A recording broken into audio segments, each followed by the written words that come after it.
There was a day I genuinely thought I had nothing left in me.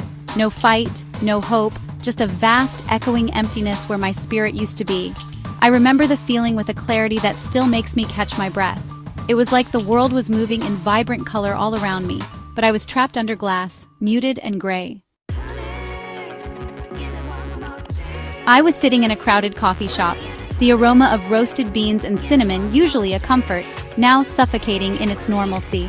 The chatter of people, the clinking of cups, and the hum of the espresso machine all blended into a cacophony that felt overwhelming. It was as if the world was moving at a pace I couldn't keep up with, and I was stuck in slow motion, watching it all pass by. People rushed in and out, laughing, talking, living. They seemed so carefree, so unaware of the storm brewing inside me. Their lives appeared perfect, filled with joy and purpose, while mine felt like it was unraveling at the seams. I watched as friends shared stories, couples held hands, and families enjoyed their time together.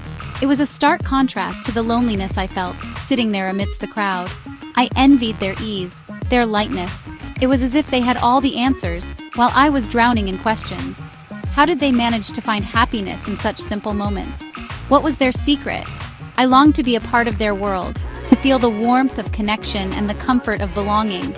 But instead, I felt like an outsider, looking in from a distance, unable to bridge the gap. I wanted to shake them, scream, "Don't you know how fragile it all is?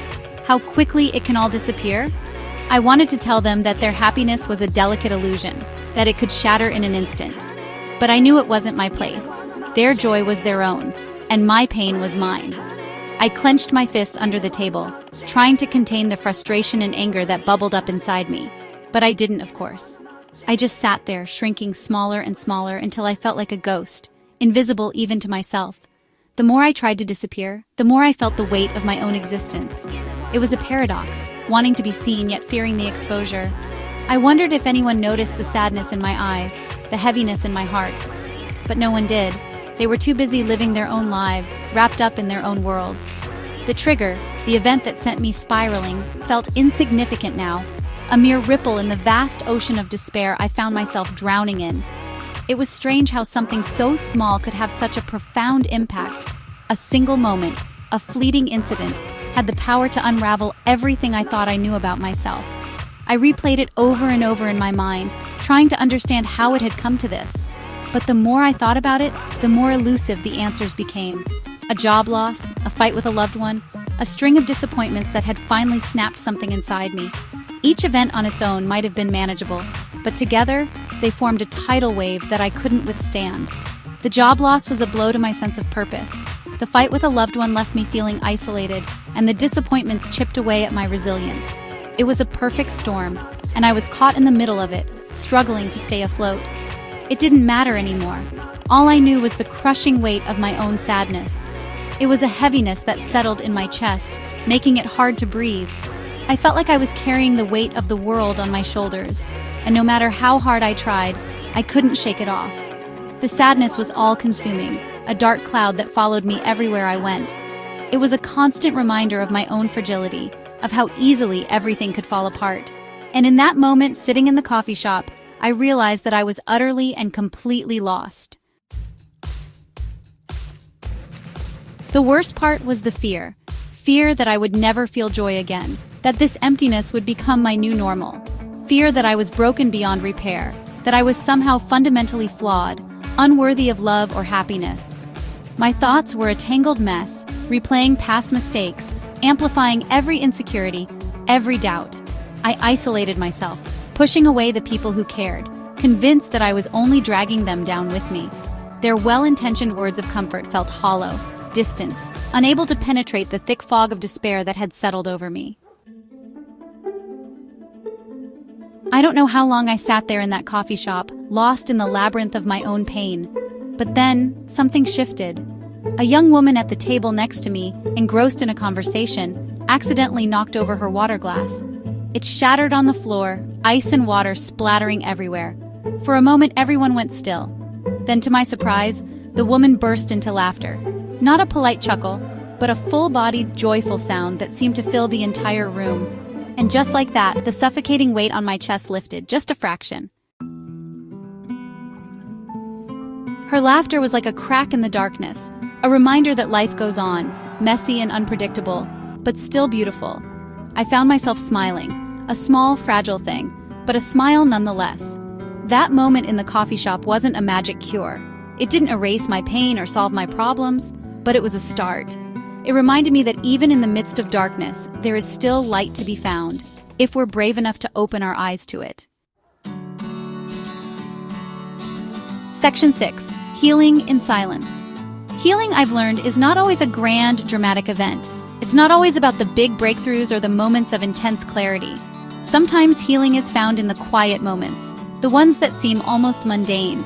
It's in the gentle routines we create for ourselves, the small acts of self-care that we commit to each day. More often than not, it's a series of quiet, almost imperceptible shifts. These shifts can be as simple as a change in perspective, a newfound appreciation for the little things, or a subtle shift in our emotional landscape. It's in these moments that we begin to see the world differently, to feel a sense of peace that we may not have known was possible. A moment of unexpected joy, a fleeting instance where laughter bubbles up from within, catching us by surprise. These moments remind us that happiness can be found in the most unexpected places, and that joy is often a choice we make even in the midst of our struggles. A deep breath of fresh air, filling our lungs and grounding us in the present moment. It's in these breaths that we find a sense of calm, a reminder that we are alive and capable of moving forward, no matter how difficult the journey may seem. The warmth of the sun on your skin, a gentle reminder of the beauty and warmth that still exists in the world. It's in these moments that we feel connected to something greater than ourselves, a sense of belonging that transcends our individual struggles. It's the slow, painstaking process of piecing yourself back together, one tiny fragment at a time. Each piece represents a part of your journey, a step towards wholeness. It's a process that requires patience, self-compassion, and a willingness to embrace the imperfections that make us human. It's allowing yourself to feel the pain, to acknowledge the darkness that sometimes envelops us. It's in these moments of vulnerability that we find our true strength, the courage to face our fears and to move through them rather than around them, but not letting it consume you. It's about finding the balance between acknowledging our pain and not letting it define us. It's about recognizing that we are more than our struggles, that we have the power to rise above them, and to create a life that is meaningful and fulfilling. It's choosing hope, even when you can't see the way forward. Hope is the light that guides us through the darkest of times, the belief that better days are ahead, even when the path is unclear. It's the quiet determination to keep moving forward, one step at a time.